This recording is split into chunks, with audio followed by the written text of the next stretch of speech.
básicamente voy a dar una presentación general de qué implica la cognición social desde el enactivismo, cuáles son sus elementos principales, sobre todo los que rescatamos para la teoría que estamos presentando.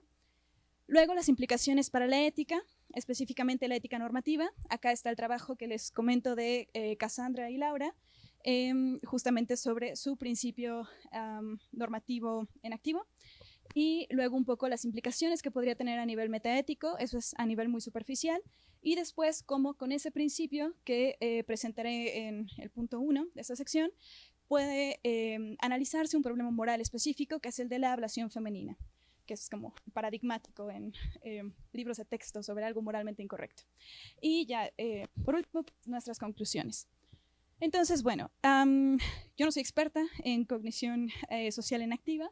Tuve aquí, pues ha sido un trabajo en conjunto y voy a hacer lo mejor que pueda, espero hacerle justicia. Entonces, bueno, me voy mucho con las diapositivas para asegurar que no me voy por otros sitios y acabo en tiempo. Entonces, ¿qué es la cognición social en activa? Otra vez agradezco mucho el trabajo previo porque sirve perfecto como contexto para lo que estamos haciendo acá.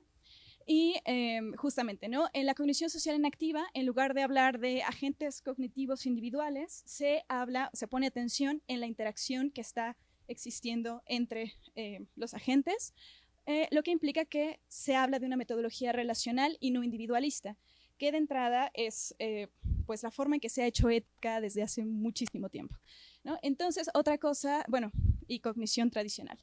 Y estas interacciones son facilitadas por una percepción directa, en el sentido de que los estados mentales no están ocultos, sino que los percibimos directamente. Esto lo retomamos de Gallagher.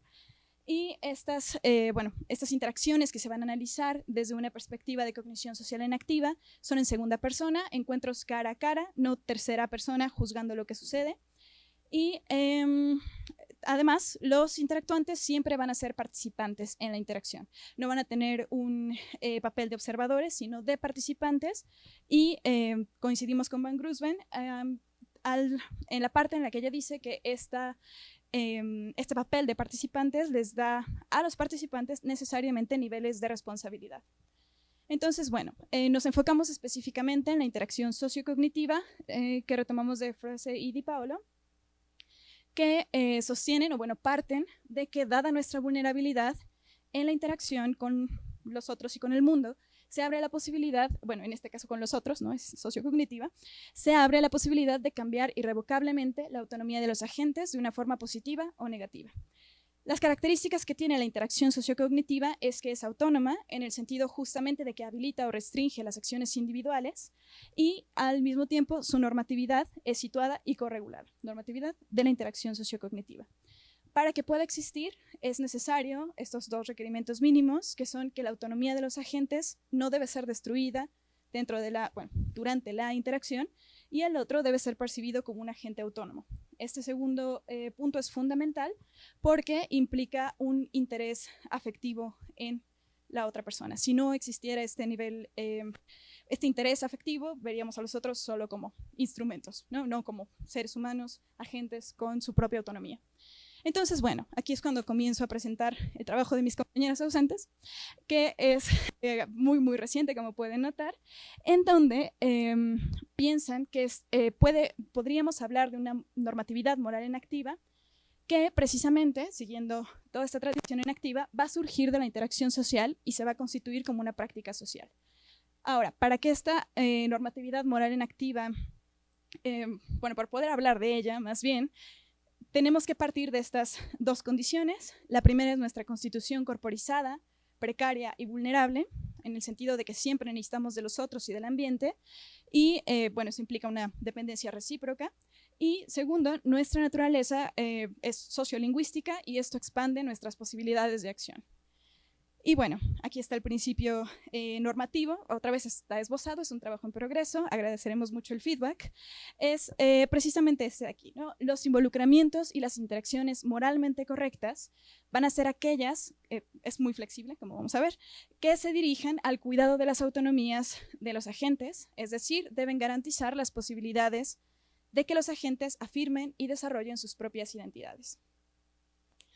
En este sentido, este principio que se está proponiendo como un principio moral en activo, funciona como un criterio objetivo en el sentido de que lo que se va a buscar para que algo sea moralmente correcto es que cuide de las autonomías de los agentes.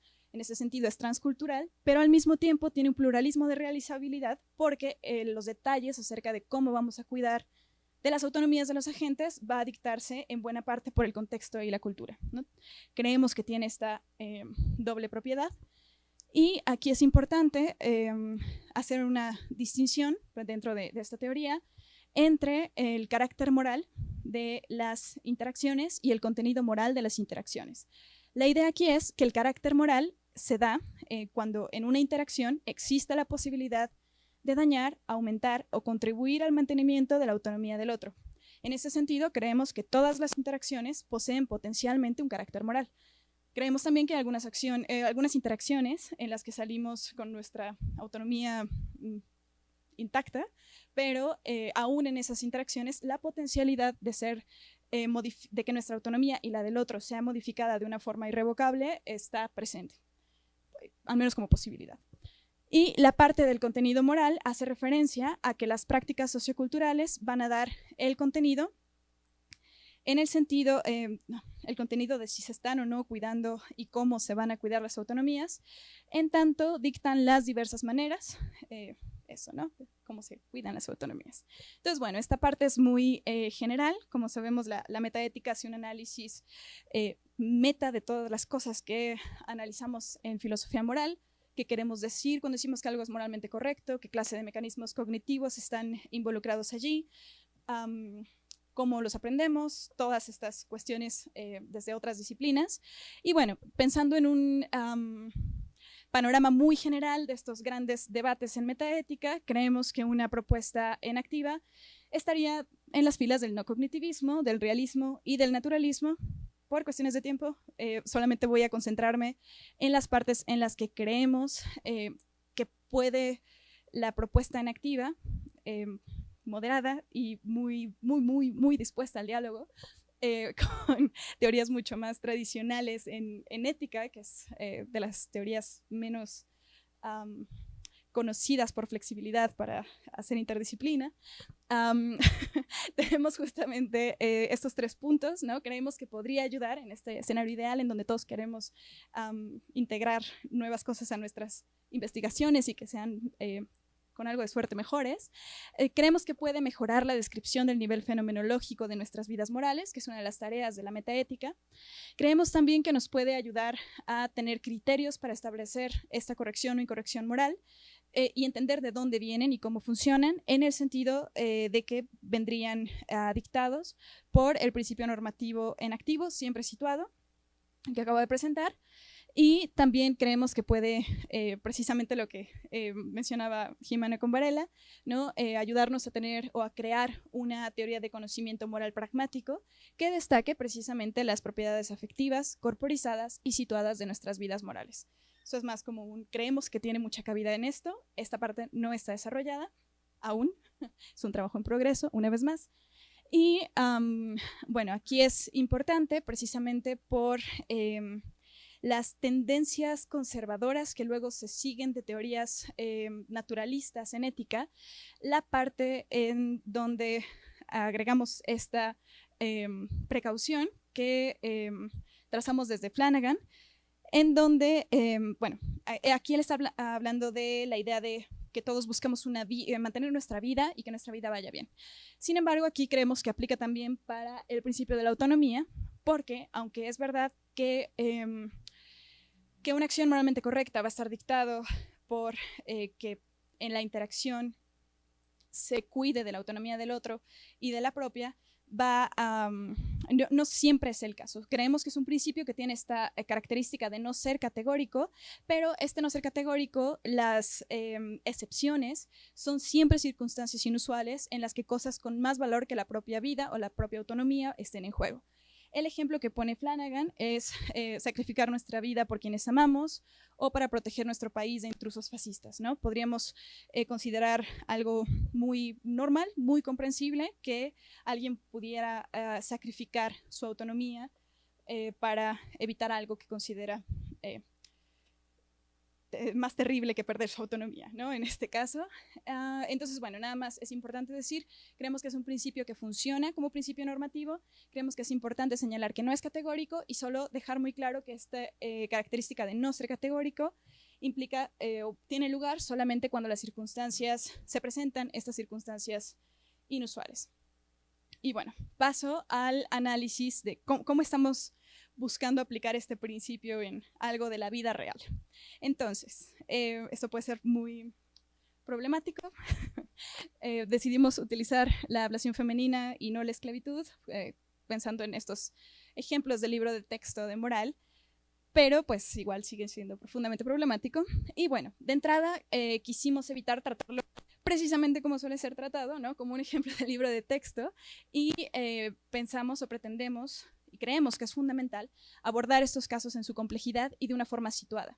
Entonces, en lugar de solamente hablar acerca de qué malos son los africanos con los africanos, tenemos estos dos casos específicos en donde, bueno, de entrada es importante señalar que en todos los casos de ablación femenina, el daño a nivel fisiológico varía mucho y las motivaciones detrás de generar esta ablación varían mucho, ¿no? Es una cosa muy distinta en todos sitios. Y bueno, tenemos aquí estos dos casos.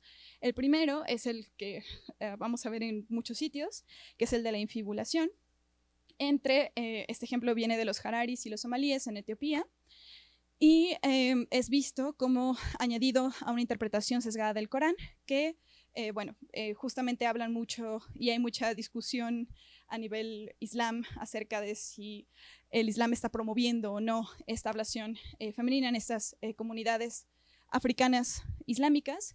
Lo que suelen decir, o lo que suelen decirnos las feministas africanas es... no dicen que no y lo ven, o sea, ¿cómo decirlo? No es que el Islam lo esté promoviendo, son prácticas que ya existían desde antes, pero se ven como una gran forma de asegurar que las mujeres se mantienen fieles a sus maridos y buenas esposas y todas esas cosas que ya hemos escuchado en todos sitios, ¿no? Entonces, bueno, vienen de estas interpretaciones muy sesgadas en contra de las mujeres, que van ligados a ideales de pureza y los ven como un requisito de matrimonio. Sí. Y creemos que este es un caso importante, pero además queremos hacer sobre todo énfasis en este caso particular en Kenia del grupo Gikuyu, que es narrado por, perdón por ser tan terrible pronunciando nombres extranjeros, Wairimu Nakaruya, no lo sé, esta mujer increíble cuyo nombre está en la pantalla y no sé pronunciar, en donde ella presenta el caso de un ritual que también contamos como ablación femenina, en el que, bueno, ellos no lo llaman ablación femenina, justamente se llama Iruaria Atumia, que es el equivalente femenino de un ritual que también se le aplica a los hombres, que es el Iruaria Anake.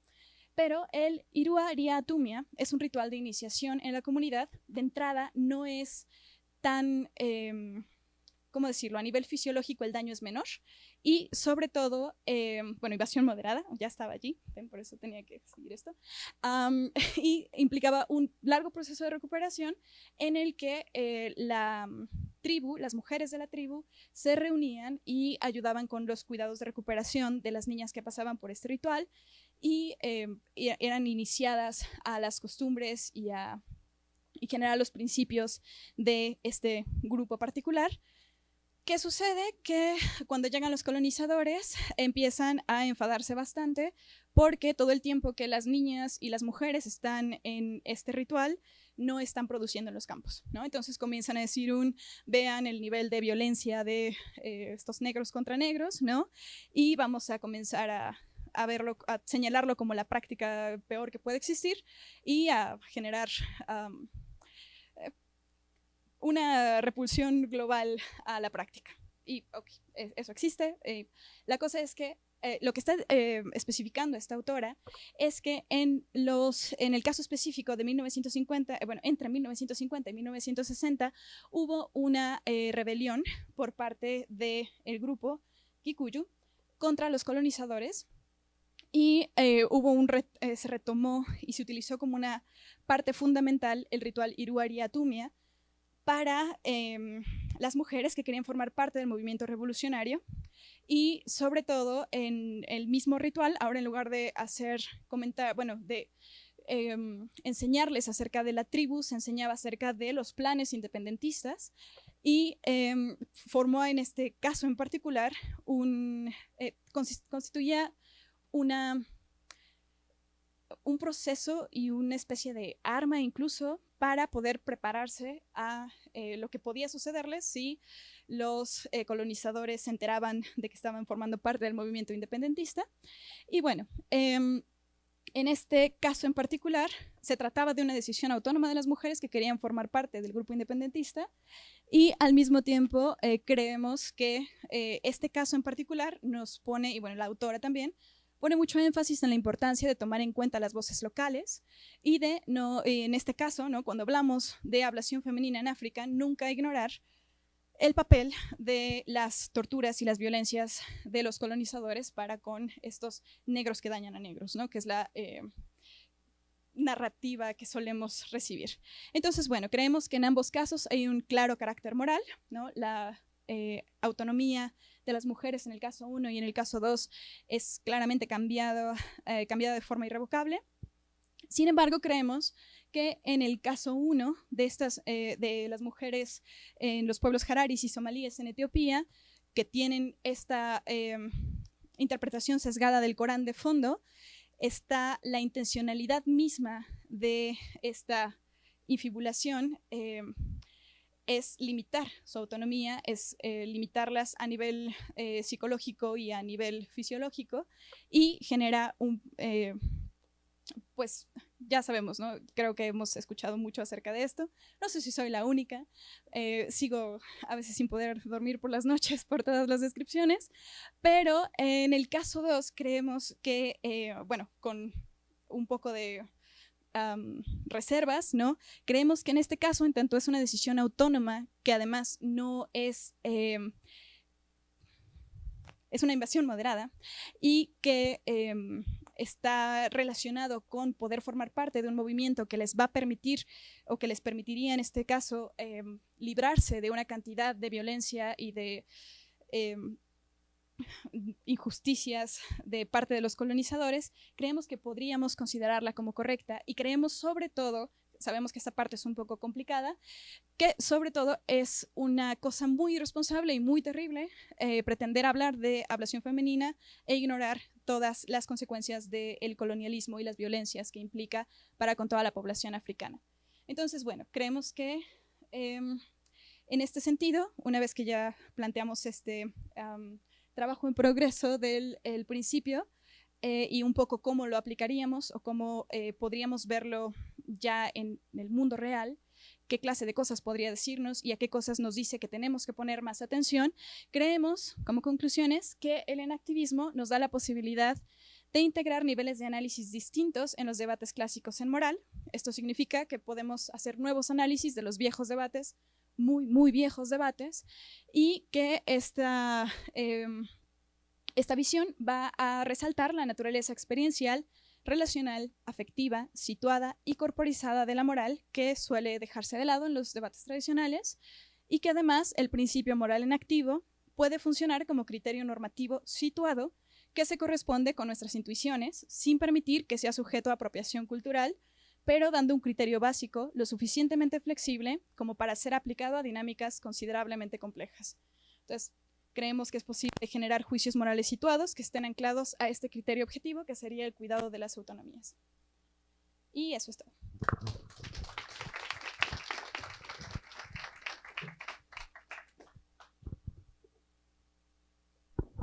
Muchas gracias, Pati. Muy interesante la propuesta. Ahora voy a pasar acá primero con, si quieres, quédate con este. Muchas gracias por tu presentación. Tengo una pregunta Sí. como de aclaración. No entiendo cómo o por qué el enactivismo centra su moralidad en la autonomía, porque hay una concepción tradicional de la autonomía que es altamente kantiana. individualista, Claro. donde la autonomía es la capacidad de un individuo para decidir o darse normas sin influencia externa alguna. Entonces, quisiera, si adoptas esa posición, creo que hay una tensión Y si no adoptas esta tensión, entonces la pregunta es ¿cómo estás entendiendo la autonomía? Gracias. Sí, gracias. De hecho, sí, estoy pensando un poco por qué la dimos por sentada. Creo que es porque ya estamos demasiado familiarizadas con todo el marco en activista, pero por supuesto, ¿no? O sea, de hecho uno ve autonomía en cualquier texto de ética y piensa en Kant. O sea, es una cosa, pero la cosa aquí está en que no está desarrollada aquí, está desarrollada en el texto en el que esto está mucho, mucho más completo, en donde la definición de autonomía de la que partimos, que yo les he dicho a ellas justo, tal vez deberíamos usar otro concepto, porque este viene muy cargado teóricamente por una tradición muy clásica, que hace referencia precisamente a algo completamente distinto a lo que estamos queriendo defender acá, ¿no? La idea de autonomía bajo el marco en activo hace referencia a que somos, bueno, nos concebimos como seres siempre necesitados del ambiente y que siempre vamos a estar vulnerables y necesitados del ambiente, siempre en contacto y en permanente interacción con los otros y con el ambiente para mantenernos. La autonomía vendría de este impulso y de esta acción de automantenerse. No es una concepción kantiana, debimos haberlo puesto allí y sí. Gracias. Sí, te quería hacer una consulta. ¿En qué sentido un modelo de percepción directa de estados mentales es la única alternativa que tú ves como compatible con este proyecto? Porque uno podría pensar en el fondo en modelos de índole inferencialista más deflacionario, donde realizar una inferencia es un proceso automático, psicológico, subpersonal, que eventualmente no veo la incompatibilidad a priori con el modelo. Entonces, me gustaría saber si hay algún tipo de consideración a priori conceptual o de evidencia empírica según la cual un modelo inferencial deflacionario no sería compatible con esto. Voy a ser completamente honesta, no estoy muy segura. O sea, entiendo, otra vez, yo soy experta en ética clásica, los aburridos, esa es mi parte, pero justamente entiendo que el enactivismo, el proyecto enactivista como tal, rescata esta parte, no dice que sea la única forma de interacción ni la única forma en la que estamos funcionando con los otros, estamos interactuando con los otros, sino que en muchas de nuestras interacciones, de una forma pues muy contraria a una idea de cognición tradicional, no es necesario pasar por estos procesos de mind reading o de simulación, ¿no? De simulación, teoría, o sea, como que esta otra cosa es una alternativa. No sé si sería compatible, creo que sí. Aquí básicamente está más bien para asegurar que se entiende más hacia dónde va el enactivismo, el proyecto enactivista. Pero creo que eso es un poco un paso previo y no estoy lo suficientemente capacitada para responder a esa pregunta. Muchas gracias por la presentación. Tengo dos preguntas. La primera en relación a cómo entiendes justamente la autonomía desde el enactivismo, porque estoy familiarizado. Y tengo entendido, bueno, por lo menos como yo lo entiendo, y creo que también Varela la entendería, es como un proceso emergente, vamos a decir de manera bottom-up. Entonces me cuesta mucho trabajo y siempre me ha costado hablar de normatividad para un proceso bottom-up. Entonces, mi primera pregunta es si nos puedes aclarar un poquito más cómo vas a entender la articulación o qué vamos a entender por normatividad en un proceso emergente, bottom-up. Y el segundo es que quizás me perdí de algo, pero cuando hablas, nos das el ejemplo de la excisión femenina y al mismo tiempo nos hablas de lo que el cuadro cultural y contextual dicta, dices tú, a nivel de la normatividad para regir la autonomía. Entonces no entiendo por qué sería un buen ejemplo de eso, porque justamente lo que se está criticando, pero quizás no te entendí, pero muchos critican justamente esos marcos contextuales y culturales, ¿sí? En aras de defender más bien un marco universalista de derechos humanos, por ejemplo. Pero tú estás diciendo que esos marcos culturales, bueno, es lo que dijiste en una diapositiva, ¿no? Dictan de alguna forma, ¿no? O los principios que deben guiar este principio de autonomía. Entonces, desde ese punto de vista, parecería que entonces está justificada esa práctica, ¿no? Porque está dictada de forma cultural y contextual, ¿no? Entonces, se preserva la autonomía, al parecer. Así es como yo lo entendí, pero eso suena un poco extraño. Si me puedes aclarar los dos puntos, gracias. Sí, claro. La parte de la autonomía como tal, Tenemos una cita, lo siento, es que les digo, yo no soy experta en el activismo como tal, pero entiendo que hace referencia a esto, ¿no? A concebirnos como seres que siempre están profundamente vulnerables, que siempre están actuando para mantenerse. Creo que es definitivamente una visión kantiana, no es, pero no sé si necesito como profundizar. Ajá, claro, y en la normatividad que rige la autonomía. Ya, por supuesto. Ok, sí, no, en este caso, precisamente esta normatividad moral va a hacer referencia tanto a la parte biológica, a la parte en donde estamos constituidos por células y somos sistemas biológicos que necesitan del entorno para sobrevivir, pero también de esta naturaleza sociolingüística. O sea, la idea es que esta normatividad va a tener que ver con ambos elementos y la parte precisamente de la autonomía tendría que ver con valores metabólicos, pero también valores no metabólicos, ¿no? Cuidar es que es eso, el cuidado de la autonomía. Entiendo que las autoras lo están presentando como poder mantenerte y desarrollarte de la forma en que mejor te parezca, incluyendo valores metabólicos y no metabólicos. Pero entonces justo el contexto social va a funcionar como esta parte que habilita o restringe ciertas acciones. Creemos que aún, o sea, que precisamente pasando al segundo punto, creemos que en efecto es muy, muy complicado, ¿no? Porque estamos diciendo que es justamente en la parte de la definición aquí, ¿verdad? Esta parte de que tiene que ver con la normatividad que existe. Creemos que aunque hay distintas formas de que la sociedad, en este caso, el grupo cultural, tanto de los hararis y los somalíes como de los kikuyus, están imponiendo una normatividad de alguna forma, ¿no? En donde las mujeres tienen que pasar por este proceso para formar parte de la sociedad, para ser bien vistas, para ser reconocidas. Creemos que en un caso está yendo en contra de su autonomía porque está limitando sus posibilidades de acción, está limitando sus posibilidades a nivel psicológico y fisiológico y aunque está situado, creemos que al decir aquí hay un claro daño a la autonomía, en tanto ya no pueden aspirar, ya no son vistas como seres autónomos, son vistas como esposas extremadamente limitadas que tienen que cumplir ciertas funciones, está habiendo aquí justamente una disminución. No sé si sería, por ejemplo, compatible con una teoría de las capacidades de Nussbaum, ¿no? Por ejemplo, una idea, si podríamos darle contenido. Entiendo que ellas no le han dado un contenido muy claro acerca, más allá de, es una autonomía que implica automantenerse, incluyendo valores metabólicos y no metabólicos, pero creo que esa parte está todavía por desarrollarse. Y en este caso, el decir está dañando las autonomías y aquí está otorgando otra clase de autonomía.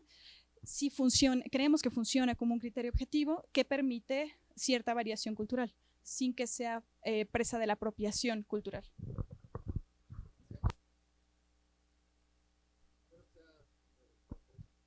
Solamente en un ejemplo muy sencillo para entender precisamente lo de cuidar la autonomía, como por ejemplo yo doy una charla y alguien viene y me dice tu charla estuvo mal, no me gustó. ¿De qué manera favorece los procesos o no favorece los procesos? ¿O de qué depende? ¿Qué es lo que está haciendo ahí? O sea, ¿cuál es el criterio? ¿Cómo utilizamos el criterio de cuidar la autonomía para un caso muy mundano? Claro. Supongo que en ese caso en particular tendríamos que ver el contexto, precisamente, ¿no? Tendríamos que verlo situado, tendríamos que ver si con el decir no me gustó tu charla, se sigue deberías leer esto, deberías poner atención a esto. Entonces tal vez podríamos hablar de que esto está siendo una interacción positiva que permite al agente involucrado en la interacción mejorar en algún sentido, ¿no? Que su autonomía se vea distinta. Si la intención solamente es hacerte sentir mal y hacerte sentir que no estás diciendo nada con coherencia y hasta allí se queda la interacción, habría un daño. Creo que hablaríamos de un daño. Creo que tendría que ver con qué se sigue de eso y qué implicaciones tiene para el futuro de ese agente en la interacción.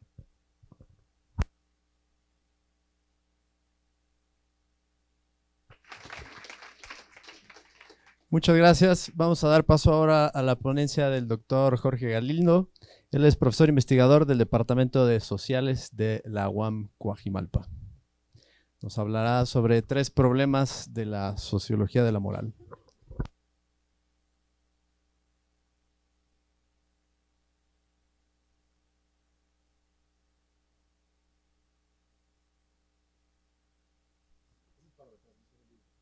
Bueno, a ver, vamos a ver.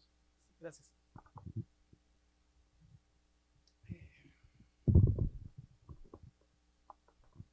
Bien, bueno, ¿qué tal? Muy buenas tardes. Gracias a los organizadores, a las organizadoras del evento por permitirme presentar algo acá. Y bueno, yo voy a empezar esto con algunos disclaimers que no están en las diapositivas, pero que creo que es importante, ¿no? Bueno, en primer lugar,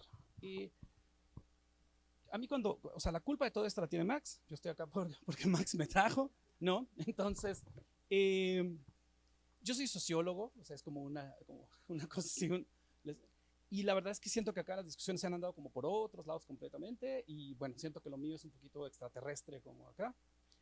Entonces, ese es el primer disclaimer, ¿no? Vengo a la sociología, lo siento, ¿no? La segunda es, no toda la sociología, o sea, yo por economía voy a decir la sociología y luego me voy a aventar unas afirmaciones loquísimas que obviamente en la propia sociología se podrían matizar muchísimo, pero tendría que ser muy contundente. La sociología en general, también algo que cuando me junto con filósofos, etcétera, es casi como que la antiparsimonia, ¿no? O sea, nosotros esto de que por qué se multiplican las ontologías es como, pues sí, ¿por qué no? O sea, pues vamos a multiplicarlas, ¿no? Porque justamente para muchos de nosotros, pues la sociedad es algo, ¿no? Entonces es como, yo voy a hablar acá del sistema político, la sociedad, como si fueran algo. No me quiero meter ahorita porque no es el tema, discutir si son algo o no son algo, pero claramente, o sea, no nos gusta mucho esta cosa de reducirlo a individuos o a cosas, y bueno, menos a la biología y todo eso, porque nos parece que ahí sí, pues nos dejan sin chamba y pues ya, ¿no? Entonces, y bueno, el tercer disclaimer es, por tiempo, acá muchos de los autores, voy a mencionar a muchos o a varios autores, sobre todo autores, hombres europeos, ¿no? O sea, es decir, obviamente hay otras cosas, pero pues ni hablar, también si me pusiera a matizar en eso, se nos va la vida. Y bueno, espero que aquí no sean los 20 minutos más desperdiciados de su día. Entonces vamos a comenzar con esto. Se mueve así, entonces muy bien. Ah, sí, perfecto. Bueno, esta es la primera ronda de viejitos europeos. Bueno, rápidamente, porque les voy a presentar una cosa súper loca, súper extensa. La sociología nació como la ciencia de la moral, o sea, es una cosa curiosa. Poco a poco se fue olvidando de esta cosa de ser la ciencia de la moral, porque nos interesamos mucho más en la dominación, en el poder, y pues la moral empezó a ser analizada, bueno, ya era analizada por otras disciplinas y fue cada vez más analizada por otras disciplinas, ¿no? Entonces la sociología, que nace como la ciencia de la moral y que se interesa tanto por la ética, pues nuestro libro clásico más importante se llama La ética protestante y el espíritu del capitalismo, que es de Max Weber, y Emil Durkheim pues decía la sociología es una ciencia moral, etcétera. Se fue quedando de lado, ¿no? En parte por culpa acá de Marx, que pues como sabemos la moral la veía como una cosa de la superestructura. Con todo, la moral nunca desapareció completamente, pero se fue haciendo menos relevante, y eso impidió que los sociólogos nos vinculáramos como estos debates sobre la moral con filósofos, psicólogos, etcétera, etcétera. Pero recientemente hay nuevos e interesantes esfuerzos de en la propia sociología, y también pues mucha posibilidad de la interdisciplina, ¿no? Entonces, pues no está completamente olvidada la sociología de la moral, pero está apenas volviendo a despegar, ¿no? Entonces eso es un preámbulo desde la disciplina. Luego, desde mi propio trabajo, yo a lo que me dedico es a desarrollar una teoría. Ese es como mi objetivo en la vida, ¿no? Entonces, es decir, hago otras muchas cosas, pero mi objetivo fundamental es desarrollar una teoría. Esta teoría la llamo la teoría de la reducción social de la contingencia, y bueno, el hecho de que aquí tal vez no haya muchos sociólogos o sociólogas, el hecho de poner estos 3 cuates en una foto ya es como escandaloso en sociología, porque pues es Niklas Luhmann, Pierre Bourdieu, Bruno Latour, o sea, son como súper enemigos teóricos, ¿no? O sea, es como, yo soy laturiano, yo soy lumaniano, yo soy burdiano y no te metes para acá porque no... A mí me parece que es una postura muy absurda de la propia sociología, ¿no? Es decir, esto de hacer estos feudos tan fuertes. Entonces yo lo que busco es una perspectiva que encuentre ciertas convergencias entre estas teorías, no solo estas, pero fundamentalmente estas. Para hacer eso, tengo que ver lo social como un problema, ¿no? Como un problema que se resuelve, ¿no? ¿Qué problema? El problema, la doble contingencia, es decir, el hecho de que no, como todavía no, ya cuando desarrollen las neuroprótesis se acabó la sociología y todo eso, pero en principio, pues yo no puedo hacer lectura de la mente, o sea, no podemos hacer esa lectura de la mente, al menos no, podemos intuir cosas, pero no podemos leernos la mente. Entonces todavía se requiere como toda una serie de elementos simbólicos y materiales para poder coordinar nuestras acciones, porque si no, pues no podríamos, ¿no? O sea, es decir, si yo ahorita les digo, a ver, adivinen qué estoy pensando, pues no van a saber si quiero un helado, si quiero café, lo que sea, ¿no? Tenemos que hacer algo, exteriorizar algo, ¿no? Entonces, estos autores en sus teorías trabajan distintos elementos que contribuyen a esta suerte de coordinación, pero la cosa es que cada autor dice, no, pues lo que yo detecté es lo más importante, y otro dice, no, no es cierto. Yo digo, bueno, podemos, si tomamos esto como problema, podemos tomar la comunicación que propone Luhmann, las disposiciones y capacidades prácticas que propone Pierre Bourdieu, y la materialidad y tecnología de Bruno Latour como aspectos que contribuyen todos a resolver ese problema de la doble contingencia. No me voy a detener mucho en esto, pero espero que hacia adelante se aclaren algunas cosas. Ahora, desde esta perspectiva, la moral se ve, ¿no?, como fundamentalmente como un tema relacionado con expectativas, ¿no? Es decir,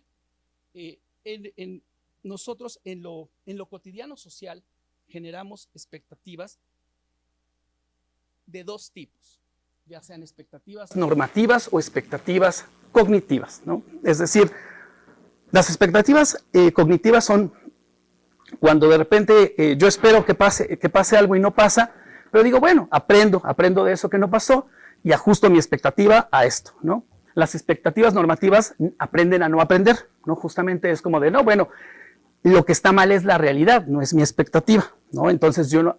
Ahora, lo interesante sociológicamente es que no lo estamos viendo desde el punto de vista de la cognición específica humana, del cerebro, tal, sino convenciones sociales o sistemas sociales, ¿no? O sea, es decir, por ejemplo, el derecho, no cada vez que hay un delito, la gente dice, bueno, vamos a reformar el derecho. La gente mata, pues entonces que sea legal matar. Pues no es legal matar, pues entonces el derecho aprende a no aprender. O sea, estamos hablando de otro tipo de entidades, no estoy hablando de personas o cerebros o cosas por el estilo, ¿no? Todo lo más alejado de este rollo, ¿no? O sea, ¿cuál sistema nervioso? Nada, ¿no?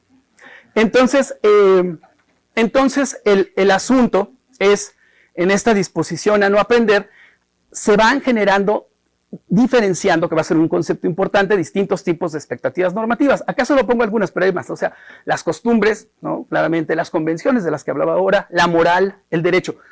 Todas se parecen en tanto son expectativas normativas, se distinguen, por ejemplo, de la ciencia, que funciona a partir, sobre todo, de expectativas cognitivas, pero evidentemente, pues, por una cosa moral no te meten a la cárcel, el derecho tiene un procedimiento y la moral no, es decir, etcétera, etcétera, hay cambios, ¿no?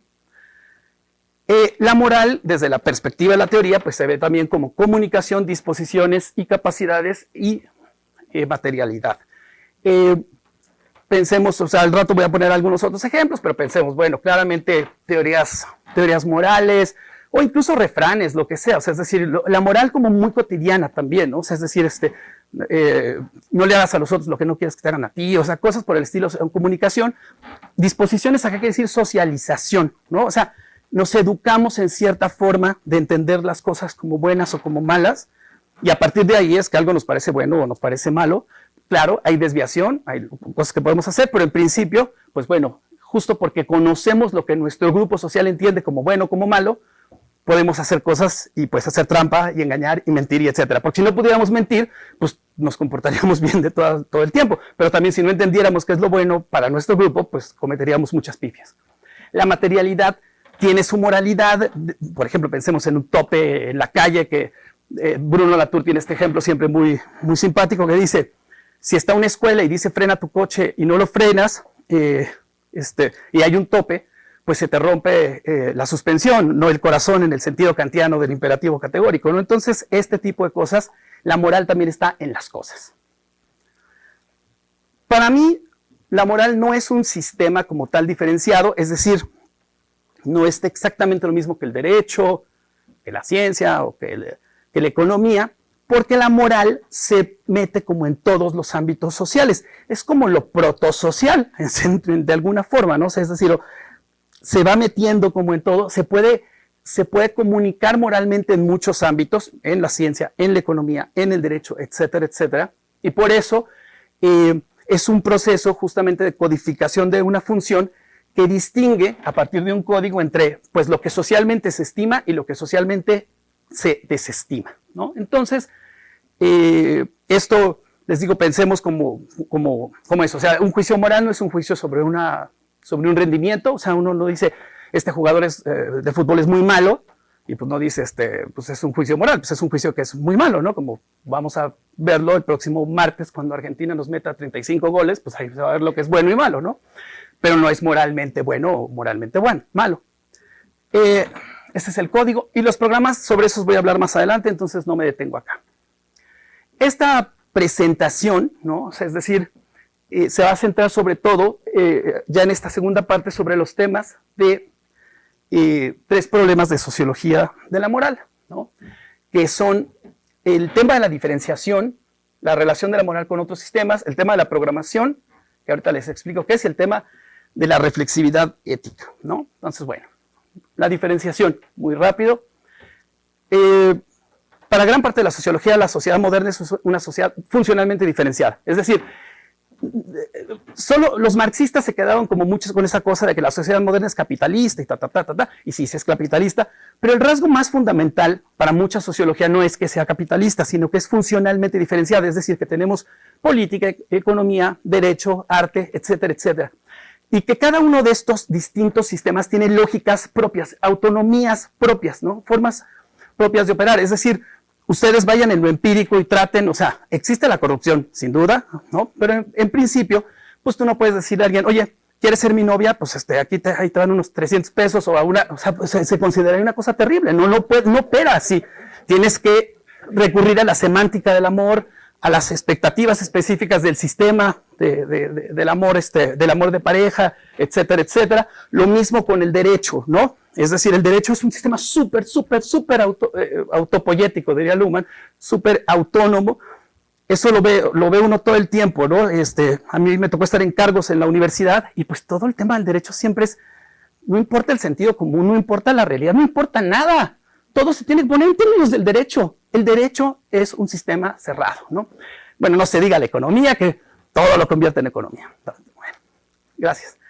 La moral no puede guiar o sustituir las funciones de los sistemas, ¿no? En ese sentido, es decir, pensemos, por ejemplo, que ocurre lo mismo con los demás. O sea, la política no puede sustituir a la economía no puede sustituir a la ciencia, etcétera, etcétera. Se pueden apoyar, la ciencia necesita financiamiento, pero pero ni todo el financiamiento del mundo asegura verdad científica, ¿no? O sea, es decir, la facilita, ¿no? Pero no es una relación de causalidad perfecta, ¿no? Por decirlo así. La moral no puede guiar o sustituir las funciones de otros sistemas porque cumple otra función y tiene otro código. Entonces, aquí el asunto es que, ¿qué pasa cuando se moralizan los otros sistemas? Pues precisamente los colapsa. Es también una suerte de corrupción en algún sentido. Es decir, como nuestro gobierno que pone la cosa en términos de moral como gobierno bueno, oposición mala, ese es el fin de la política. El fin de la política. Podrá haber otra cosa, pero política en sentido diferenciado ya no hay, ¿no? O sea, es decir, eso es un afán político de absoluto, ¿no? Pero es otra cosa. El segundo tópico, ya muy rápidamente, el tema de la programación. Es decir, este código estima-desestima es una distinción que no informa justamente sobre qué pasa en lo empírico, ¿no? Solamente es un oscilador. Hay un valor positivo de que en las sociedades algo se considera moral y algo se considera no moral, ¿no? ¿Qué tiene que pasar para que algo en específico se considere moral? Bueno, se tiene que generar una suerte de un programa. En la ciencia, estos programas son teorías y métodos, la ciencia tiene su propio código, el derecho, etcétera, etcétera, tienen sus propios códigos. En la moral hay programas también, y a mí me interesa mucho, es algo que estoy trabajando más y que acá no me podré detener, justamente ver cuáles son las condiciones de que la moral se programe en un contexto específico social. Es decir, por qué en una sociedad en un momento determinado algo se considera moral y algo se considera no moral. Veamos, está muy basado en la investigación de un sociólogo uruguayo que se llama Gabriel Arendt, no me voy a detener acá mucho, pero pensemos, por ejemplo, cómo socialmente tenemos repertorios conceptuales, ideas sobre qué puede ser evaluado moralmente y qué no, qué cuenta como un argumento o un método moral correcto, si la moralidad es objetiva, o no, si las concepciones metafísicas, o sea, qué concepciones metafísicas hay, etcétera, etcétera. Aquí voy a hacer como un poco de grupo abridor. Al rato Susana Monzón nos va a platicar cosas, y en un texto ella dice, por ejemplo, esta cuestión de que, dice, trata de probar que los animales son sujetos morales, no agentes morales, pero sí sujetos morales. Bueno, eso no es claro para toda la gente. Hay un trasfondo, ¿no?, de programación. Pero aquí también lo que sociológicamente nos interesa es cuáles son los grupos de ciencia, de poder, etcétera, que pueden ir imponiendo una cierta moralidad. Porque no es nada más la acción comunicativa habermasiana, así que los argumentos nos van ganando. Lo que nos va ganando es efectivamente reclutar personas en específico, ¿no? Cambiar formas de socialización, ¿no? Etcétera, etcétera. Entonces, a eso tiene que ver la programación. El último, porque me parece como interesante apuntarlo, es la reflexividad en términos de la ética, como se está entendiendo acá, ¿no? Todos los sistemas también generan sus teorías reflexivas, la teoría del derecho, la teoría del Estado, la ciencia con la epistemología. En la moral se generan reflexiones, teorías morales, éticas, etcétera, etcétera. Ahora, lo que me parece interesante acá mencionar es lo siguiente. La sociología no nos va a venir a decir cuál es el mejor programa moral, ¿no? Pues porque nosotros en principio pues somos una ciencia empírica, no somos una ciencia que busque prescriptiva, ¿no? Pero sí puede ser útil para los filósofos o los teóricos de la moral leer sociología, porque justamente la sociología nos dice cómo es esa sociedad en la que la moral se va a aplicar, ¿no? O sea, es decir, qué condiciones están ahí. Y les digo ahorita, pues esto va a sonar como súper exagerado porque, les digo, por los tiempos, pero el tema es este. La sociología nos puede prevenir de los usos de la moral en un tipo de sociedad como la que vivimos, que es una sociedad diferenciada. Nos invita a hacer una reflexión ética y entender que no podemos alinearnos automáticamente con el lado bueno de la moral, sino que tenemos que tematizarla para reflexionar respecto a qué casos es bueno aplicar la moral y en qué casos no, pero en el entendido no de esa moral aplicada a personas, sino a realidades sociales, ¿no? Pongo un ejemplo muy rápido y con esto cierro. Max Weber, que es un autor superclásico, ya se los mencioné, establece esta diferencia entre la ética de la convicción y la ética de la responsabilidad. Tal vez la han escuchado, tal vez no, no sé qué tan popular sea afuera de la sociología, ¿no? Es decir, la ética de la convicción es una ética de fines últimos, ¿no? No contempla las consecuencias porque es el valor y hay que hacerlo. Lo bueno hay que hacerlo. No se ensucia las manos sirviéndose de medios morales dudosos. Por ejemplo, el cristianismo. La ética de la responsabilidad, por su parte, toma en cuenta los efectos de las acciones, ¿no? Y entonces, ¿a qué nos lleva esto? A que en la política, por ejemplo, pues del bien puede resultar el mal y del mal puede resultar el bien. O sea, es decir, una cosa buena, buenas intenciones pueden terminar con malos resultados. Y aquí esta cita de Max Weber, que para nosotros es súper, súper fuerte, que está en una conferencia que se llama La política como vocación, que dice, quien se mete en la política, es decir, quien accede a utilizar como medios el poder y la violencia, ha sellado un pacto con el diablo, de tal modo que ya no es cierto que en su actividad lo bueno solo produzca el bien y lo malo el mal, sino que frecuentemente sucede lo contrario. Y quien no ve esto es un niño políticamente hablando. Es decir, que si nosotros pensamos que el bien va a resultar bien, somos muy ilusos. Que tenemos que tener claro que del bien puede salir mal y que tenemos que tener muy claro la sociedad en la que vivimos. Y la sociedad en la que vivimos es una sociedad, si le creen a la sociología y a mí, funcionalmente diferenciada y cada sistema tiene su propia, tiene sus valores propios también, tienen que ser al menos, no necesariamente respetados totalmente, pero sí tomados en cuenta, porque si no, hacemos una especie de bulldozer moral que terminaría tal vez teniendo más consecuencias negativas que positivas. Gracias.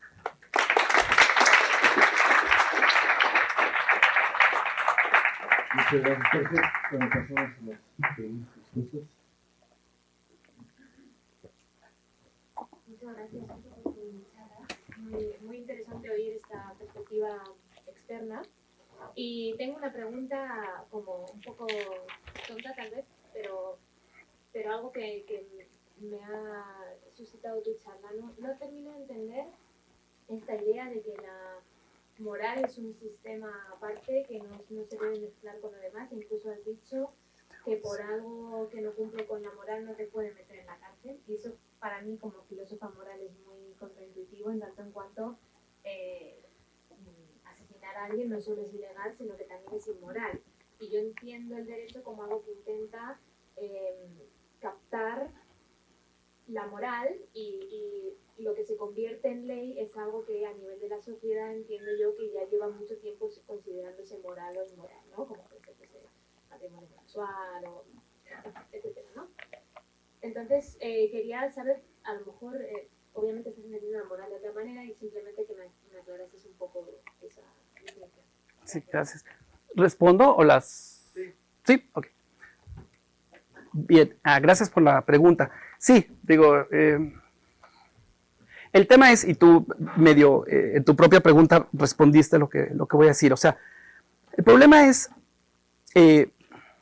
que la moral como tal no es el argumento fundamental para ningún tipo de sanción legal, o sea, si no queda, vamos a decir, positivizado, pues no lo, o sea, tomemos un caso súper rápido, porque ahorita está de súper moda, está súper caliente el tema del plagio. Aquí en México ahorita está un caso así. Claro, desde el punto de vista, fíjate, nuestra ley establece que el plagio solo lo puede demandar el que tiene los derechos de autor.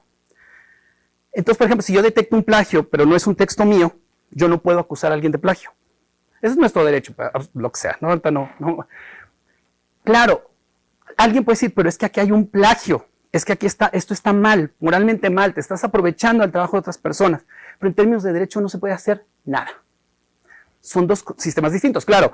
El tema de matar a alguien, sí, o sea, es decir, hay una suerte también de evolución sociocultural donde incluso también como se plantea en libros como este libro histórico muy bonito de los dos cuerpos del rey, donde la teología, la moral y la idea del derecho van como un poquito de la mano, ¿no? Pero hay otras cosas donde se nota que puede haber una especie de afinidad electiva, pero sí hay una diferencia operativa, insisto, en términos de que tú no puedes apelar al sermón de la montaña para sancionar a alguien legalmente. Tienes que decir en tal código, en tal ley, en tal cosa, y recurrir a abogados, etc. Entonces, ahí tiene que ver con eso. O sea, que puede haber sanción moral sin sanción legal, y también puede haber sanción legal, y no necesariamente alguien queda funado, por decirlo así, alguien queda moralmente manchado, ¿no? O sea, es decir, hay cosas que podemos incurrir en cuestiones de derecho, perder una demanda, y no es así como que uno quede justamente como en el lado de la desestima. Es en ese sentido. De nada.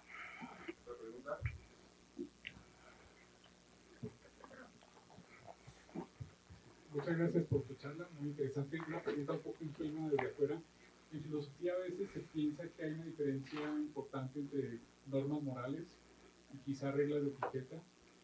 Y una forma de entender eso sería decir que son como sistemas diferentes. Y la pregunta que yo tengo es, ¿cómo esa aproximación sociológica que describes podría dar cuenta de esta diferencia? O si por el contrario diría, no, es lo mismo. Gracias. No, gracias. No, efectivamente,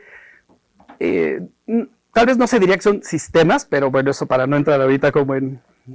pero no, claramente sí, no son lo mismo. Igual que la respuesta a Susana, hay circunstancias donde, o sea, no quiero caer en un spencerianismo aquí exagerado, porque tampoco eso es la sociología, pero tendré que pecar un poco en eso.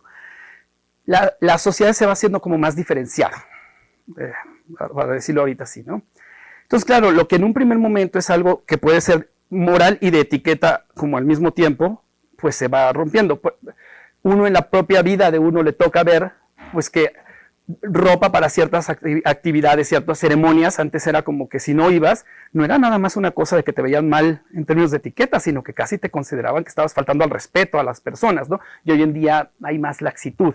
Entonces, claramente sí serían dos cuestiones distintas, pero no, vamos a decir así, ontológica o sustancialmente, sino socioevolutivamente, ¿no? Y no sabemos también socioevolutivamente si después se vuelvan a pegar en un futuro, ¿no? O sea, es decir, sabemos que en este momento la moral, la etiqueta, lo convencional, las costumbres pareciera que van un poco como separándose, pero insisto, y el propio derecho, pero puede que en el tiempo terminemos otra vez juntando moral con derecho, o como ocurre en muchos otros, en lugares como lo que también Patricia presentaba, ámbitos donde religión y derecho están así, ¿no? O sea, entonces, o sea, no, esto tampoco es un relato hegeliano como de la realización de un espíritu, ¿no? En el mundo. Es una cosa de tendencias y retrocesos de esas tendencias. Gracias.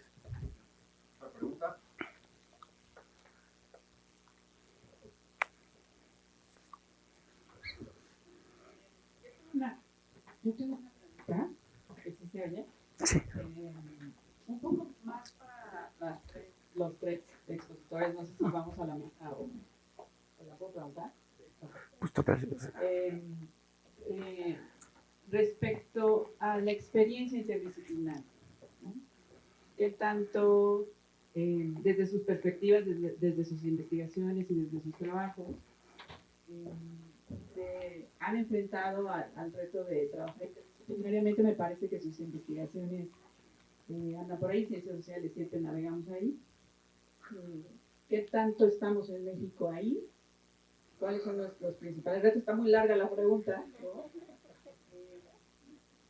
¿Qué tenemos que hacer? O sea, ¿qué nos surge ya? ¿Qué tenemos que hacer los que queremos hacer interdisciplinar? Desde mi perspectiva cognitiva es interdisciplinaria, pero creo que en México, no sé, ¿cómo me encantaría su experiencia? Sí es. Por eso estamos aquí. Te respondo algo, bueno, el Max huyó, pero así estuvo la pregunta de, no, pero bueno,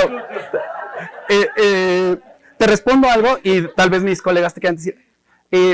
Yo no sé en términos generales la interdisciplina dónde esté en México. Me parece que eventos como este muestran que ahí vamos, o sea, yo no sé.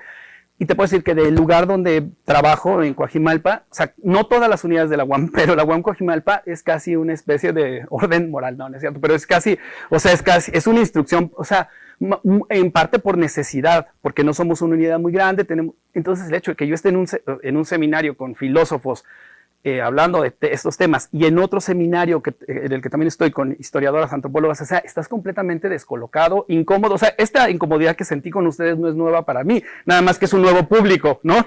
Es decir, pero es incómodo esto porque claro, tú presupones un mundo de conceptos y tal, y tienes que explicar cosas que de repente dices, hasta te das cuenta de lo absurdo que es todo, ¿no? Porque dices, ay, bueno, si tengo que explicar, entonces eso, pero no sé, por ejemplo, Patricia es producto de esa transdisciplina, entonces no sé si ella o Jimena quieran decir algo, ¿no? Gracias. Pues yo pensaría que primero tenía que tener mucha apertura, ¿no? Y quizá yo llegaría solo más lejos, porque la interdisciplina sigue planteando una economía de la ciencia. En cambio, la transdisciplina no.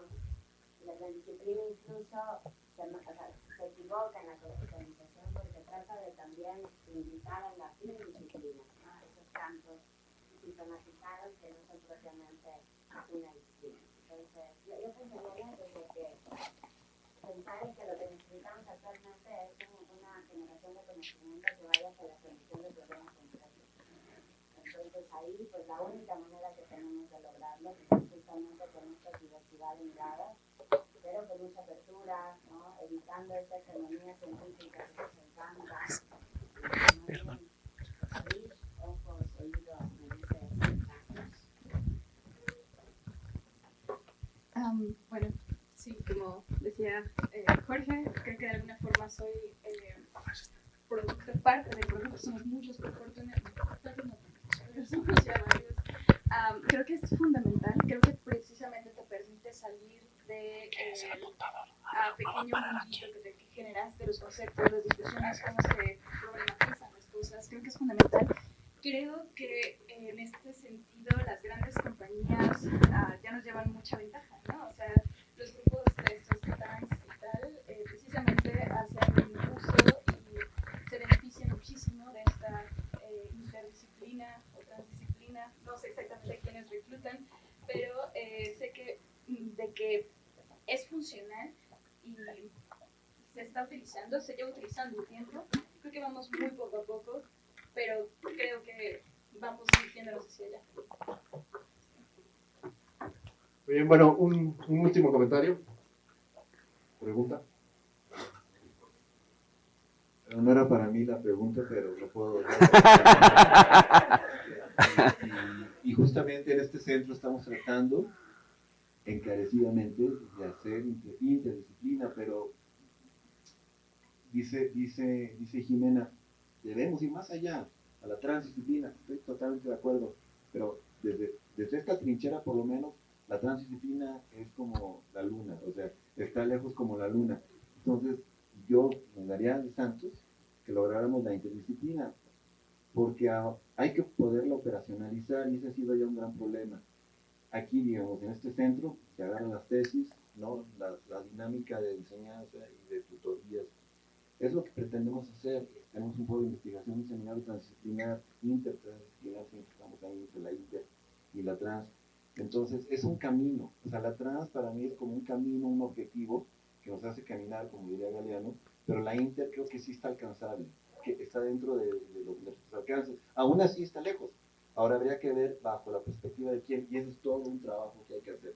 Por eso les digo a la gente, a mis colegas que llegan aquí, a los alumnos, la mesa no está puesta, no está servida, tenemos todavía que abrir brecha, por lo menos en México, ya hay caminos, ya hay pistas, pero necesitamos trabajarlo. Rolando García, por ejemplo, en los años 70, desarrolló un concepto muy interesante de interdisciplina relacionado a objetos complejos de investigación, y creo que lo dice bien también él, no todo es interdisciplina, hay alta especialidad para problemas muy concretos, empezando por ahí, habría que empezar a determinar, pero yo pienso que sí se puede y vale mucho la pena, y por ejemplo hay una nueva sección en el SNI que es interdisciplina, ¿no? Y lo celebramos mucho de nosotros que estuvimos ahí detrás, ¿no? Tratando de que se abriera. Entonces creo que sí, también como dice la colega, hay pequeños pasos, ¿no? Pequeños pasos que estamos dando en la buena dirección, entonces ojalá los podamos mantener ahí y acelerarlo.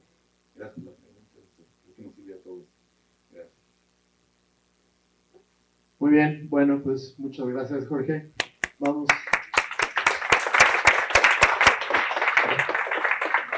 a pasar ahora con el doctor Maximiliano Martínez. Él es profesor investigador del Departamento de Humanidades de la UAM Coajimalpa. Nos va a hablar sobre explicaciones naturalistas de la moral, el tema de la cooperación. Gracias, Jorge. Gracias, Juan, por la organización de este coloquio, ya su sexta versión. Pues a todos los participantes en general, a los de mi mesa, gracias por aceptar la invitación. Este tema medio ecléctico como está resultando, pero creo que es súper importante. Y bueno, a los participantes, a los asistentes también. Lo que voy a presentar es algo que he venido pensando últimamente, así que no me culpen si es muy work in progress. Generalmente presento los argumentos ya bien acabados, bien pulidos. Va a ser medio un batiburrillo de lo que he estado pensando últimamente, pero me encantará recibir sus críticas, sus objeciones, sus comentarios. No, sobre todo que a propósito de eso que le estoy diciendo, que es algo que he venido pensando últimamente, pero sobre lo que me quiero dedicar en los años que vienen. Y tiene que ver con las explicaciones naturalistas de la moral. Y en general, como que esta idea surge que yo mismo era un defensor fuerte de las teorías, o más bien tenía una expectativa acerca de lo importante que son las explicaciones naturalistas con respecto a un fenómeno como la moralidad, pero siempre me daba de topes y me empezó a dar cuenta que parece que hay algo que las explicaciones naturalistas, la investigación empírica, no captura de la moral. Entonces, un poco de ahí surge esta motivación de empezar a trabajar en estos temas, en esta pregunta. Y en este caso voy a hablar particularmente de la cooperación, aunque no solamente de ella. Al final voy a hablar pues como de ¿no?, de otro tipo de expresiones naturalistas que también parecen que se quedan cortas a la hora de explicar qué es la moralidad. Entonces voy a hablar en primer lugar de una breve introducción, luego hablar de la cooperación del mundo biológico, luego de la evolución de la cooperación y la moralidad, esa relación, luego la cooperación y la filosofía moral, y luego justamente ver qué hay cosas en la moral que van más allá de la cooperación y que no pueden ser capturadas por una teoría que nos explique cabalmente qué es la cooperación, y luego voy a dar unas conclusiones. Una disculpa si voy a hacer todo lo contrario de lo que hizo Jorge, me voy a quedar aquí quieto y no voy a estar hablando, sino voy a estar leyendo, porque pues, bueno, les ruego, les ruego disculpas si esto suena se ve un poco aburrido. Bueno, entonces vamos con la introducción. Las explicaciones naturalistas en torno a la moral están desde hace décadas a la orden del día en la investigación. Hay avances importantes en la comprensión de varios aspectos de la moral mediante estas aproximaciones. No obstante, hay que ser cautelosos con el alcance de dichas investigaciones en torno a una explicación cabal de la moral. Muchas preguntas en el tema no son abordables desde el ámbito científico. Es una especie de introducción. Ahora veamos qué pasa justamente con el trabajo sobre cooperación. La cooperación es ubicua en la naturaleza, se encuentra a todos los niveles de la escala evolutiva y ha jugado un papel central en la evolución desde los mismos orígenes de la vida. Desde las grandes transiciones evolutivas hasta las dinámicas de interacción en los grupos humanos locales, la cooperación resulta un factor fundamental de organización. Darwin propuso que los organismos que entablan relaciones cooperativas incrementan su aptitud, es decir, su supervivencia y su reproducción, y así organismos que buscan su propio beneficio en términos de aptitud tienden a cooperar para obtener ventajas evolutivas. ¿Cómo puede emerger una conducta cooperativa entre individuos biológicamente egoístas que buscan incrementar su aptitud? Si organismos no racionales como las bacterias pueden exhibir conductas cooperativas que incrementan su aptitud, con mayor razón lo harán seres cognitivamente sofisticados como, por ejemplo, los humanos. La cooperación puede emerger naturalmente y fijarse en un mundo de organismos que buscan mejorar su aptitud. Eso lo ha defendido un montón de biólogos, ¿no?, con trabajo experimental y teórico. Y tenemos innumerables ejemplos de cooperación en la naturaleza, ¿no?, por mencionar solo algunos, de las grandes transiciones, las biopelículas, la simbiosis, la división del trabajo en insectos sociales, la vigilancia de los suricatos, tareas compartidas en delfines, caza en los chimpancés, sociedades humanas, etc. Nos dice Quisato lo siguiente: cooperación es una de las capacidades más importantes para cualquier especie social. Desde cazar, la crianza, el cultivo, le ha permitido a muchas especies, incluidos los humanos, sobrevivir y prosperar.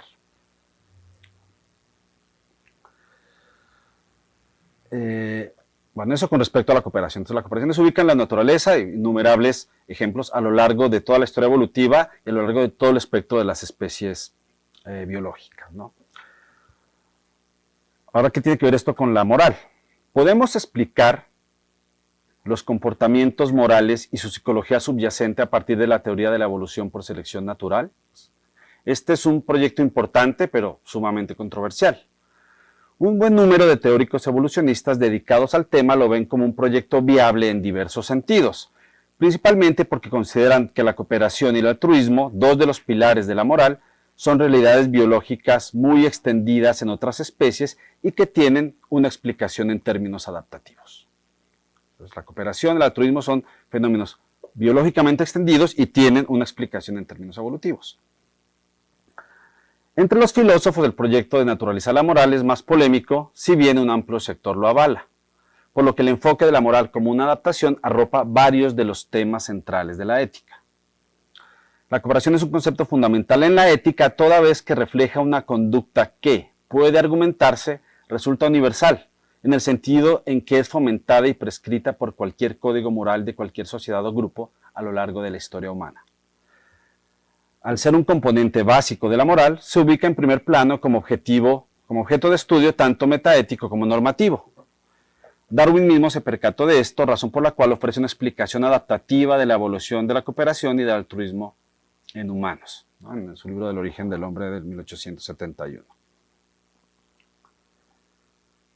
Desde entonces, es decir, desde Darwin, no han cesado las explicaciones evolutivas en este tema, dando paso a la línea de investigación conocida como ética evolucionista. ¿Qué tiene que decir la investigación en biología evolutiva y selección natural al respecto de la cooperación humana? De acuerdo con el proyecto naturalista, el origen, evolución y permanencia de dicha conducta puede explicarse en buena medida por la selección natural. Es un rasgo adaptativo. Es decir, ¿por qué cooperamos? Pues porque es un rasgo adaptativo para cualquier especie.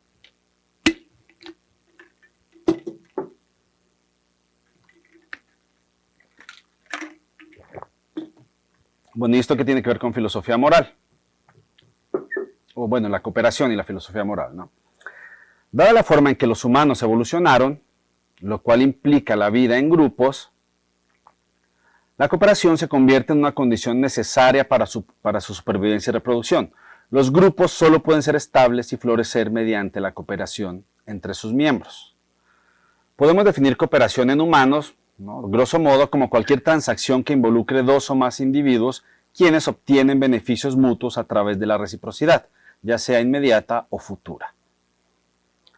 Numerosos autores a lo largo de la historia de la filosofía han defendido una relación estrecha entre la cooperación y la moralidad, tanto a nivel de las normas morales como de la psicología moral. Piensen en Platón, Hobbes, Hume, Darwin, Mackie, entre otros. Ellos defienden una visión funcional de la moralidad. ¿En qué sentido? Por ejemplo, Platón, según el Protágoras, el hombre fue escasamente equipado con respecto a las demás especies en cuanto a su supervivencia. Ante esta carencia, Zeus les otorgó a Eidos y Dike, como vergüenza y justicia, principios éticos y sentimientos morales que permitieron la cooperación y la empatía. Con estos dos principios los humanos pudieron conformar sociedades estables y organizadas, logrando mayor supervivencia y bienestar.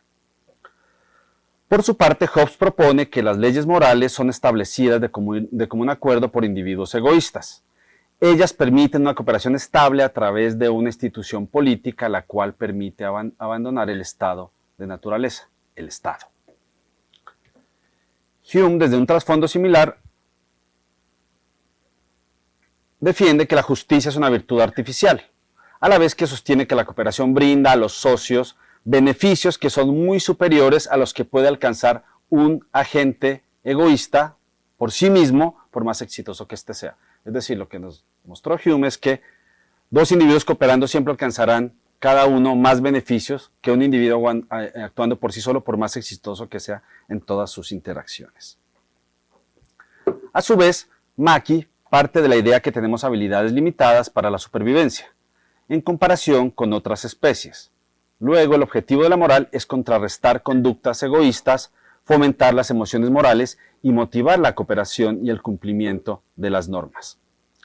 Esta es una cita de Mackie que nos dice que entre los factores que contribuyen a que las cosas vayan mal en el curso natural de los eventos para los humanos son las limitaciones variadas, como recursos limitados, información limitada, inteligencia limitada, racionalidad limitada, pero sobre todo, dice Mackie, simpatías limitadas.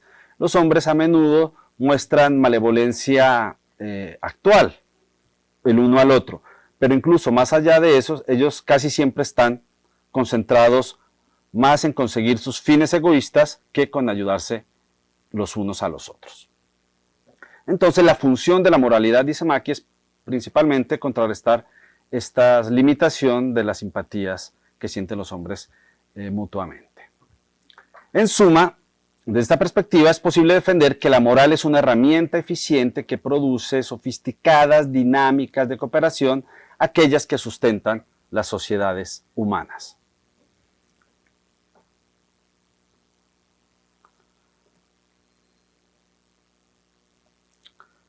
Ahora, si la cooperación es fundamental para las dinámicas de interacción social, mismas que son engranadas por los comportamientos y juicios morales, entonces la investigación acerca de la naturaleza de la moral debe tener un componente evolucionista.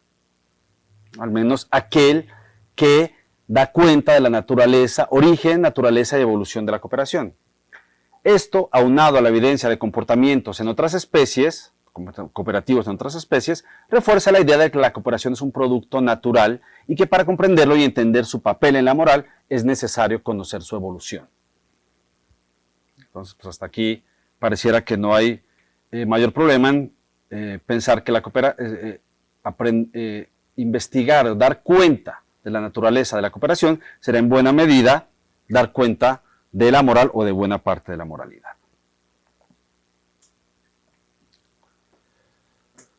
Ahora, veamos si ese es todo el panorama. Ahora bien, todo lo anterior da vía libre para decir que la evolución, mediante la explicación de la evolución de la cooperación, puede explicar a cabalidad la moralidad. Parece que mucho se queda por fuera. La moral es un fenómeno tan complejo, particular, multifactorial, que resulta problemático decir que si explicamos la evolución de la cooperación, podemos explicar cabalmente la moralidad. Por un lado, no todos los aspectos sustantivos de la moral tienen que ver con cooperación. Piense, por ejemplo, en temas centrales de la ética como la responsabilidad, los derechos humanos, los deberes para con uno mismo, la autonomía, la relatividad de los diversos valores, la voluntad, el libre albedrío, o los casos que estaban presentando Patricia o Jorge. Entonces resulta fútil buscar un correlato de explicación en términos de cooperación para estos aspectos fundamentales de la moralidad. De otra parte, piensa en las innumerables dinámicas de cooperación humana que están lejos de ser llamadas morales. Por ejemplo, la cooperación entre dos o más individuos para llevar a cabo actos de corrupción o delitos.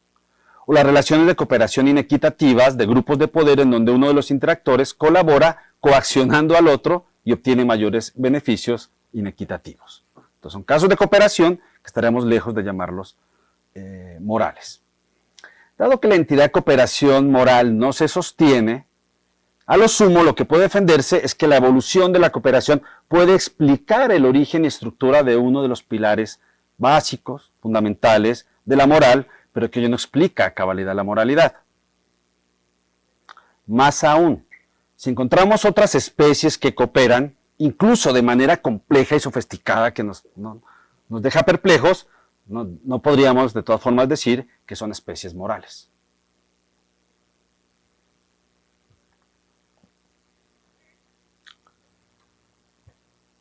De otra parte, cuando los filósofos nos preguntamos sobre las fuentes de la moralidad, nos podemos estar refiriendo a dos cosas distintas. Uno, la pregunta por el origen de la moral. Dos, la pregunta por la justificación de nuestras evaluaciones morales. Esta segunda pregunta es de carácter normativo. ¿Por qué consideramos que una acción es correcta en vez de otra? ¿Por qué consideramos que X es bueno? ¿Por qué debo llevar a cabo o abstenerme de realizar tal acción? Nótese que el dar una explicación sobre el origen de un patrón de conducta o de una norma moral no es lo mismo que justificarla. Por ejemplo, cuando explicamos las motivaciones psicológicas de un asesino, no lo estamos justificando. O cuando se da la explicación del origen evolutivo de una conducta segregacionista, no se está a la vez justificándola moralmente. ¿No? Asimismo, piensa en la pregunta, ¿ayudaste al anciano a cruzar la calle porque ello te haría sentir bien o porque era la acción correcta de llevar a cabo? Esta pregunta presupone que sentirse bien es, al menos en este caso, diferente de hacer lo correcto en términos de motivación. Este es otro tema central de la moral, que tiene que ver con si solo hay ciertos tipos de motivación encomiables moralmente y en donde pareciera que una investigación sobre la cooperación y su evolución no arrojaría mayor luz. De hecho, incluso podría defenderse que ningún tipo de investigación empírica es pertinente aquí, pues por ejemplo, trabajo experimental sobre qué está pasando en el cerebro cuando decides ayudar por placer o por deber, no te da luces acerca de cuál de las motivaciones es moral o moralmente correcta. Piensen en el trabajo de Green y compañía sobre la teoría del procesamiento dual, o piensen en el trabajo de Haidt sobre las intuiciones morales. Nos dice qué está pasando en el cerebro, pero no nos dice si una motivación utilitarista o una motivación deontológica es la correcta. Conclusiones. Las investigaciones naturalistas de la moral están a la orden del día y son importantes a la hora de explicar la naturaleza de la moral. En el caso particular de los trabajos sobre evolución de la cooperación, ellos pueden ayudar en la explicación de la naturaleza de uno de los pilares de la moralidad. Hay enormes avances en este respecto. Sin embargo, estas mismas investigaciones dejan por fuera otros aspectos fundamentales de la moral. Incluso pareciera que, en general, las investigaciones empíricas acerca de la cooperación, acerca de las emociones, de la psicología del razonamiento moral, no pueden dar cuenta de dichos aspectos, como la justicia, la motivación, la normatividad, la justificación, la sociología de la moral, que hablaba Jorge. Por eso mismo se necesitan proyectos y aproximaciones interdisciplinarias o transdisciplinarias para intentar comprender un fenómeno tan complejo como la moral, en donde ninguna aproximación puede privilegiarse en menoscabo de las otras. Gracias.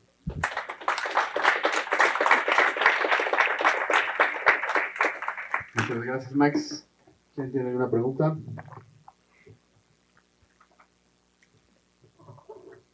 Bueno, más que una pregunta, quisiera compartir contigo como un comentario, una idea sobre esto.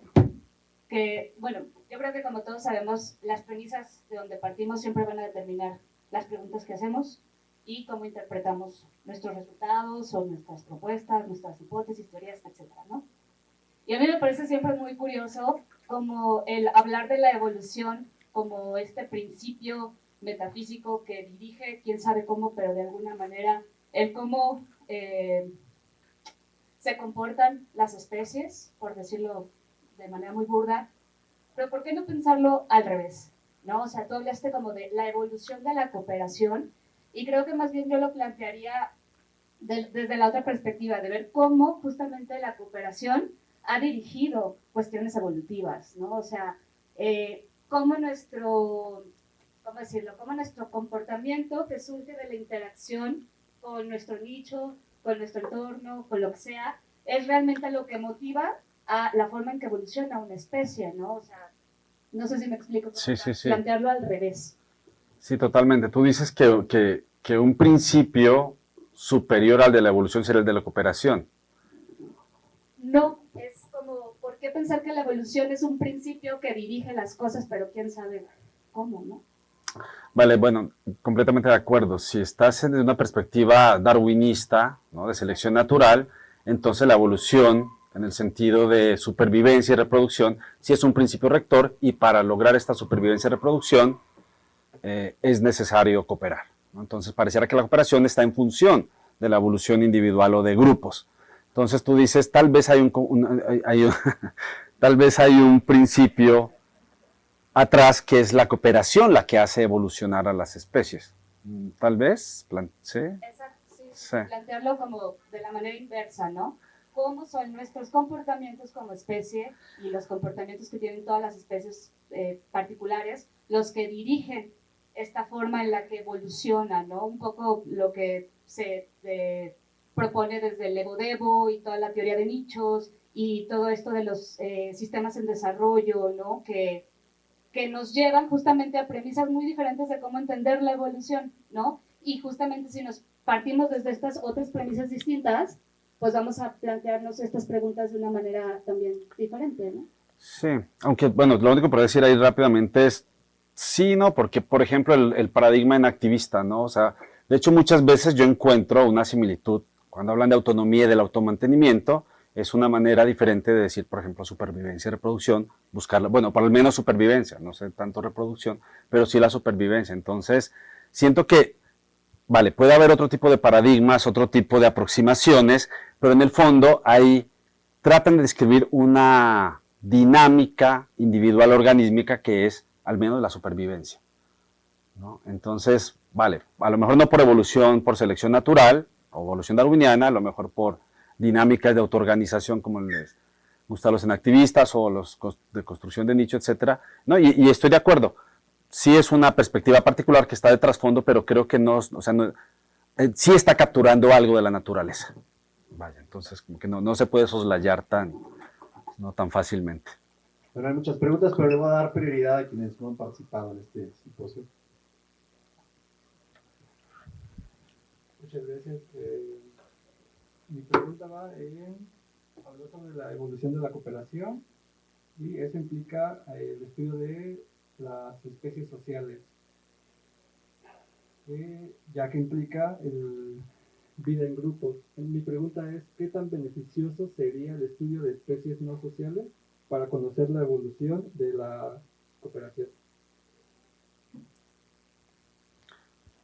pues, como por clase, contraste te diría que no es la cooperación, si son especies no sociales, ¿no? Dices tú, especies, ¿puedes dar un ejemplo de una especie no social? Por ejemplo, los escarabajos, o sea, tengo entendido de que a pesar de que no tienen una organización como las abejas o las hormigas, no están aislados. Entonces, sí es probable de que a lo largo de su vida se encuentren otros escarabajos y usen la información de su congénere. Entonces, a ese aspecto me refiero. Sí, bueno, la verdad no sabría. O sea, es decir,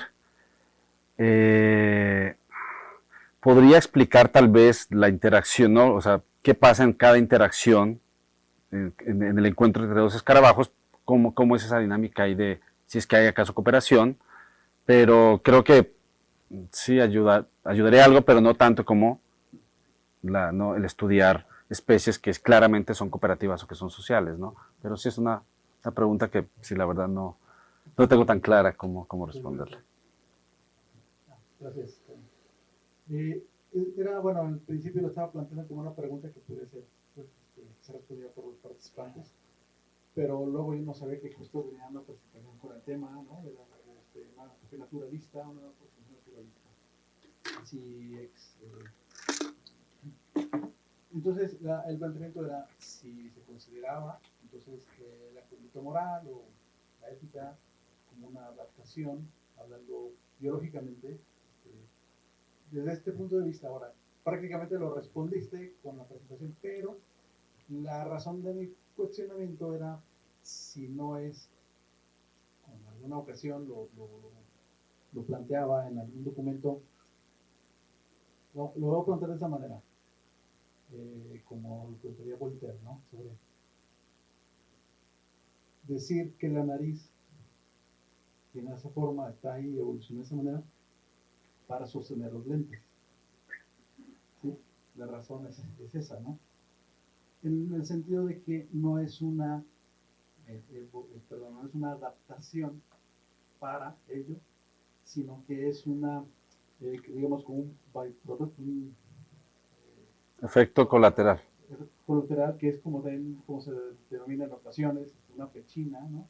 Económicamente hablando, de tal manera que está ahí, pero no porque fue seleccionada naturalmente, sino precisamente como un producto colateral de algunos otros comportamientos, porque de hecho al hablar de evolución en ámbitos comportamentales también es un problema. Entonces están entre ellos la cooperación. Y por lo mismo también, y para cerrar nomás, es como aclarar esta posibilidad, si poner la cooperación como fundamento, no es como construir así dado que luego no es fundamento para la conducta moral, sería como el mono de paja, ¿no?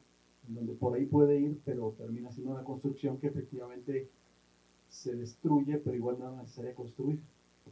Esa era mi... Ya, o sea, vale, gracias. Si entiendo bien, son dos preguntas, ¿no? Una, si la moral puede ser un byproduct. Sí, podría ser, o sea, tal vez sea una investigación empírica, si la moral, ¿no? En general, como una capacidad es un byproduct, pero realmente, como decían desde Platón hasta Macchi, pero muchos filósofos contemporáneos sostienen eso, una visión funcionalista de la moral parece que sí tiene beneficios, ¿no? De hecho, parece que sin cooperación las sociedades no funcionan. Entonces, pensar que es una suerte del azar que está la moral ahí cuando tiene una función tan específica en las sociedades humanas, creo que la carga de la prueba estaría en decir, no, esto es un byproduct, ¿no? Y con respecto a... No, creo que al final no dije que no fuera fundamental la cooperación, de nuevo. Si realmente las sociedades solo pueden funcionar si hay cooperación, entonces claro que es fundamental. Solo que en la sociedad y en la moralidad de las sociedades hay mucho más que solo cooperación. Tal vez no me expliqué bien, pero eso fue lo que quise decir. O sea, no, es fundamental, pero no es exclusivo, lo único exclusivamente fundamental. Bueno, una pregunta ¿por qué asumir que simplemente supone el punto de partida de la evolución de la cooperación da por sentado que existe la cooperación y que es más dominante encontrar un contexto social de freeride. Entonces,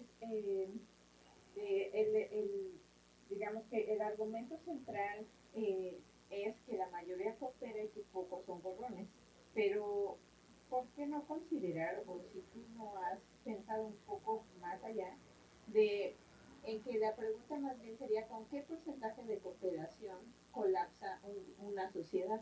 Es una distinción que hace Sterling en su último libro y dice, bueno, a ver, conforme va creciendo la escala, digamos, con el sedentarismo, después del al inicio del evolución, se surgieron una serie de comunidades más jerárquicas y eso trajo consigo un incremento en la inequidad.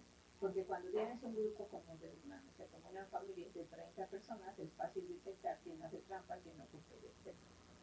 Pero si uno invierte si uno de veras es el tipo, se podría considerar, si más bien la pregunta es, dime las condiciones en las que en una sociedad se deja de cooperar y cómo es que no colapsa ese núcleo social. Entonces, bueno, básicamente, a lo mejor es como invitarte a pensar un poco en por qué le tenemos que poner tanta atención a la escala del individuo, que es lo que genera la idea de que cooperamos, que la evolución, que la cooperación en lugar de estar llena de desacuerdos, más bien tiende a la cooperación, es decir, poner en duda el supuesto central, porque hay mucha evidencia también con la que tú nos señalabas, así como hay gente de cooperación, hay gente de freeriders, y más bien cuáles son los contextos y la escala adecuada, el nivel de análisis, para nosotros pensar que sí existe una evolución de la cooperación. Ya, vale, parece que hay varios temas, ¿no? Uno, te diría que estoy completamente de acuerdo.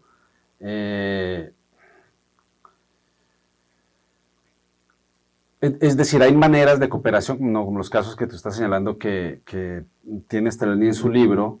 Sí habría casos de cooperación en donde, aunque es cooperación, no será una cooperación equitativa, y sin embargo, pues la sociedad permanece. De hecho, la mayoría de nuestras sociedades tenemos claramente relaciones de cooperación inequitativas. No sé si las llamemos morales o no, pero eso indica que hay cooperación, ¿no? Sea de un tipo u otro, tiene que haber al menos alguna articulación individual. Ahora, dijiste lo del ¿por qué la unidad de análisis el individuo? No, esto se puede también no transponer a competencia entre grupos o cooperación entre grupos. Es decir, que la unidad de análisis sea el grupo, sea no el individuo, sino asociaciones, ¿no? Asociaciones grupales, entonces no necesariamente está circunscrita al individuo. De hecho, toda una gran literatura que está encontrada con esta perspectiva del organismo como unidad de selección, dice que la unidad de selección es el grupo y hay una contraposición. Entonces, no necesariamente la evolución de la cooperación estará circunscrita a la unidad de selección en el individuo. Y por último, mencionaste que entonces, ¿no? Si hay evidencia de evolución de la cooperación, no entendí muy bien eso, porque con este caso tal vez lo que está diciendo es que con casos de cooperación inequitativa, como los que señala Sterling, habría involución de la cooperación en el sentido de que, ¿sí entendí bien? ¿Cuál sería la escala correcta? El nivel de la cooperación entre grupos pequeños en contraste con Ya. No, es multinivel, a lo mejor no hay escala correcta, o sea, la cooperación se da a nivel celular, ¿no? Incluso a nivel, vimos varios ejemplos, de nivel incluso de tu macrobiota, tú mismo cooperas con tus simbiontes, que a veces hasta se dibujan las fronteras ahí del individuo, a niveles macro, ¿no? Hay gente que incluso te puede hablar de hipótesis Gaia, en donde pues hay una cooperación general entre todos los múltiples sistemas del planeta, ¿no? Entonces, yo no creo que haya una unidad de análisis correcta, es multifactorial, multinivel, multicausal.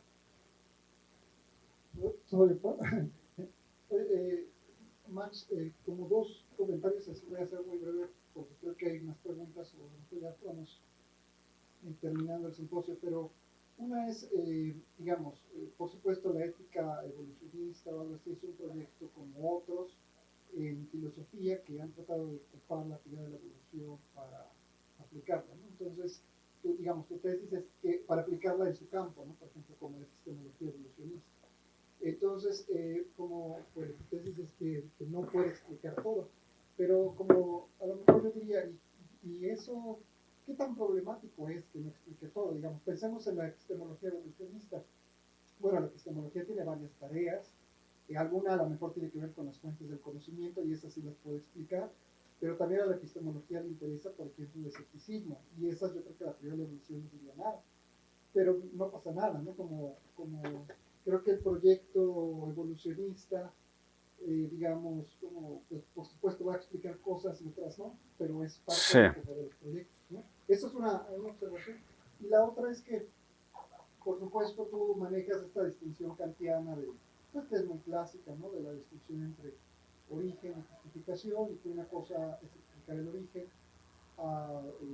y otra cosa es explicar la validez, ¿no? Y digamos, y eso por supuesto Kant lo ponía también, según yo recuerdo, está en la crítica de la razón pura, y lo ponía como solución para la epistemología.